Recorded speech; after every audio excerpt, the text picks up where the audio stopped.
I've been given 4 minutes, so I think I should even leave all protocols.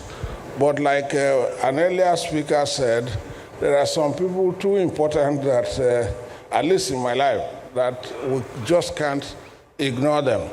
So I want to start with the President and Commander-in-Chief of the Armed Forces of the Federal Republic of Nigeria, President Bola Ahmed Tinubu, ably represented by our Honorable Minister for Defense, my daddy, my boss,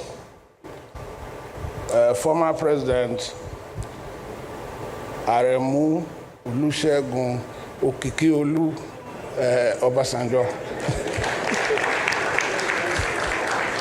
And then, of course, I also amiable former President, Goodluck Ebele Jonathan, the Sultan, my Lord Bishop, and the Esunupe, distinguished guests, ladies and gentlemen. I have not read the book, so I have no comment at all on the book. But I would like to start by an assessment of what I see of the approach of Nigerians to security. Oftentimes you get a call, particularly in the Delta, sir, I'm burying my father today, or burying my father, say, a given date. And I would like if you can send some soldiers to guard, to support us. And my immediate answer is that, my friend, the army is not there to do the burial of your father. The army is a national institution. Now, why is this important? It's important because of the perception of the people about what the army should be doing. All sorts of things you hear. The army has a role. In fact, we will solve the security problem when all of us begin to play our role, including even the local government chairman. There are some things that happen at local government level. There are issues that have been driven by those chairmen. So the customs, immigration, police, prisons, or no, correctional service, and civil defense, Army, Navy, Air Force, everybody has a role. And until we all play that role, I'm afraid security will continue to escape us.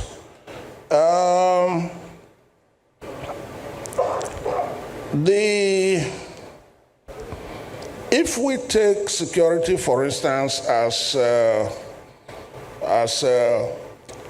an enterprise, then of course we must know that there should be an objective.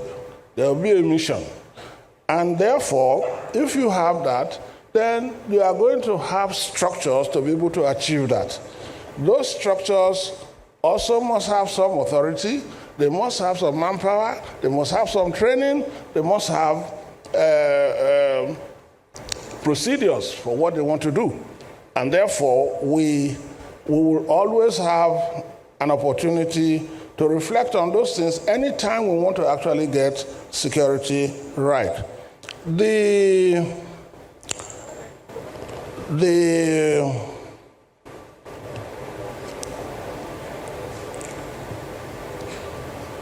In Bishop Kuka's presentation, I noticed two questions, well, a question that he raised, which was that of end of Boko Haram.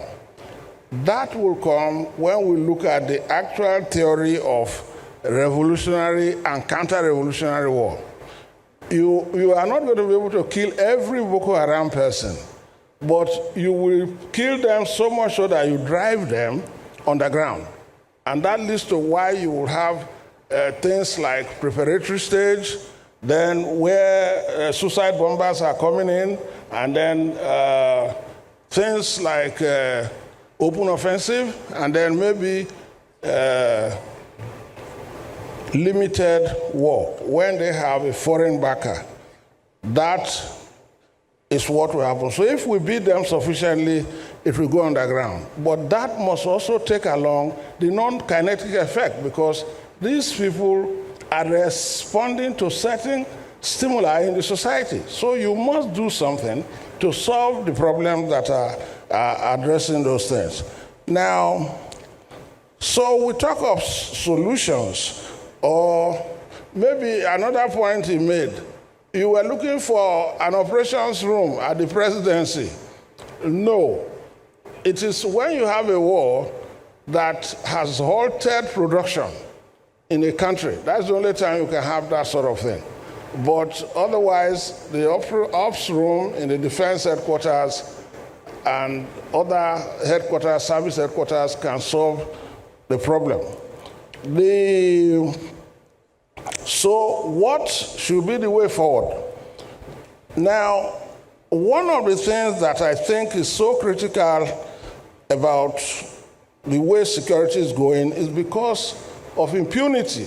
A lot of things are happening. In fact, I've said to some people, if we can see God, some Nigerians will slap him. That's the situation. So it means that we need to do more to punish people for what they are doing. And in this regard, intelligence is key to what we do. In fact, this war, a better part of it is intelligence. Once you can locate the real person you want, you go for him and you take him out. It's not a long story of taking him to go and keep him in some jailhouse and 8 years, nothing done to him until they come and plan the escape and all that. No, you must take them out. Now, the leaders also must find a way to start the solution of the problem at the beginning. You see, we tend to leave this thing too late. And once you tackle insecurity at the beginning, you can solve the problem, because at that time they have not built up. They don't have logistics, they don't have all what it takes to be able to do things that can damage the country. But if you don't do that and you wait until they have gone far, then you are going to need a war to fight or to solve the problem. And that's precisely the situation Nigeria is in. Thank you. All right. Thank you, sir. Yes. Thank you very much.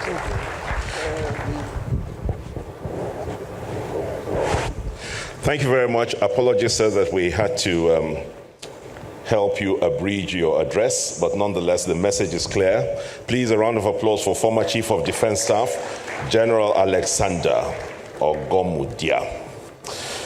Ladies and gentlemen, we have come to a point that is close to the high point of this afternoon's occasion.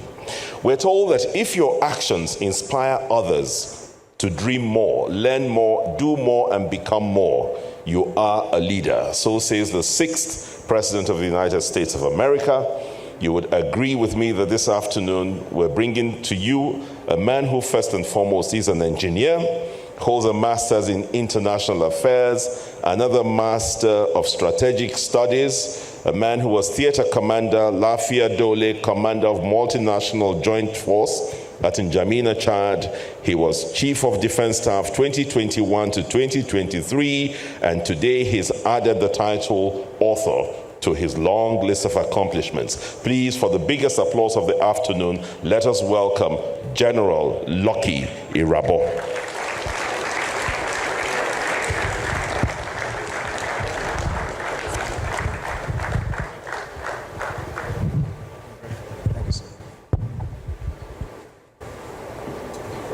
Your Excellency, Mr. President, Commander-in-Chief of the Armed Forces, Asiwaju Bola Ahmed Tinubu, GCFR, here ably represented by the Honorable Minister of Defense.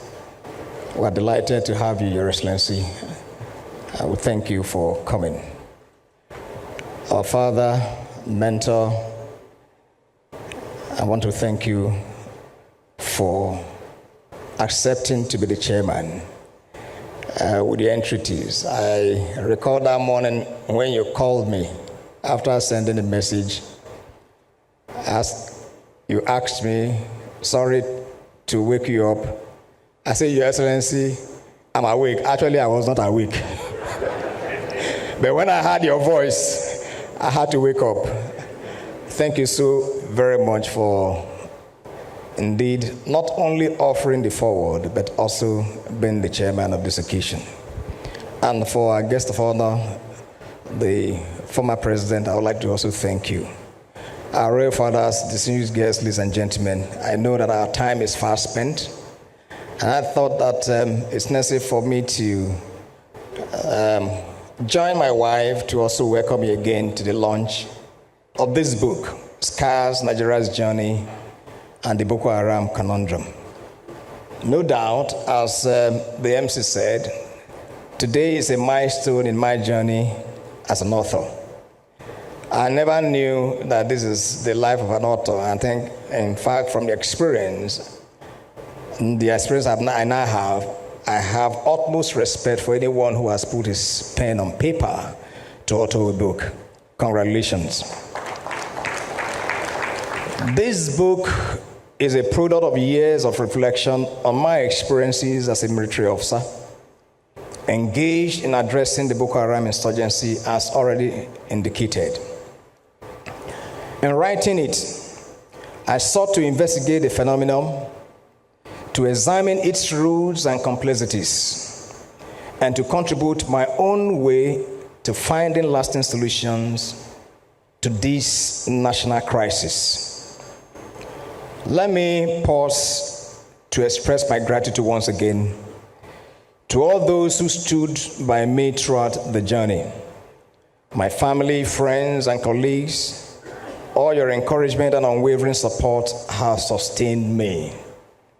In this audience, I cite my godfather in NDA, Major General Wiwa.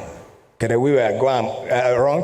Then Kede Wiwa will say, Kede Irabor go and hunch.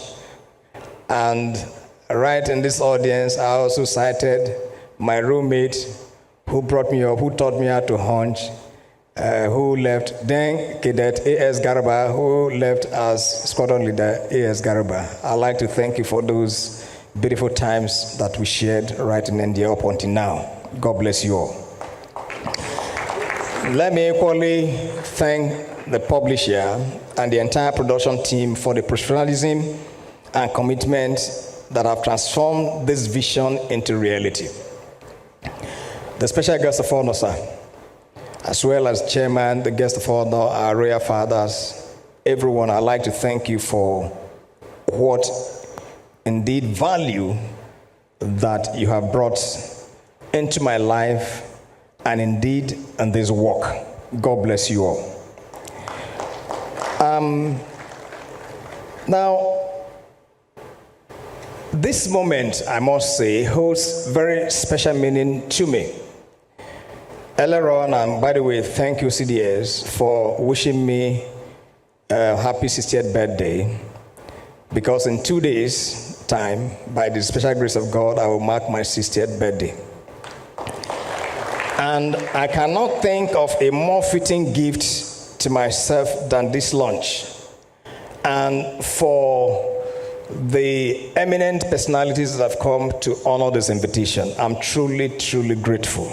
On behalf of my family and I'd like to thank you.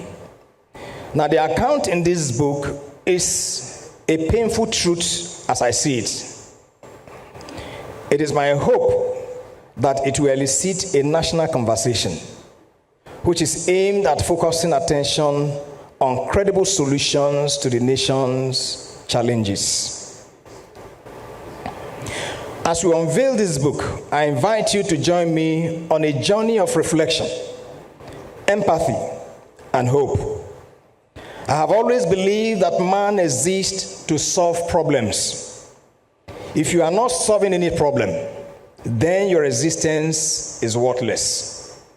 Therefore, let us remember the victims of Boko Haram's atrocities. And let us also note that Scars, the journey, Nigeria's journey and Boko Haram conundrum is not an indictment. Take it from me, it's not an indictment. It is a national soul-searching presentation. It is an awakening reality to either act dutifully for progress or do nothing and tend towards extinction. May that not be our portion. Hence, let us recommit ourselves to building a nation anchored on justice, equity, and peace. For me, this book is not just a narrative. It is a call for sustained hope and optimism. In the words of Nelson Mandela, I do not lose. I either win or I learn. Therefore, our national experiences should be seen as wins and lessons. Let me add that the proceeds from this book will be used to sustain support to schools and hospitals, which my family and I have been committed to over the years. Once again, thank you for being here. As I assure you that SCARS is quite optimistic that collectively we can turn our scars into victories of national sprawling nationhood. Once again, thank you and God bless.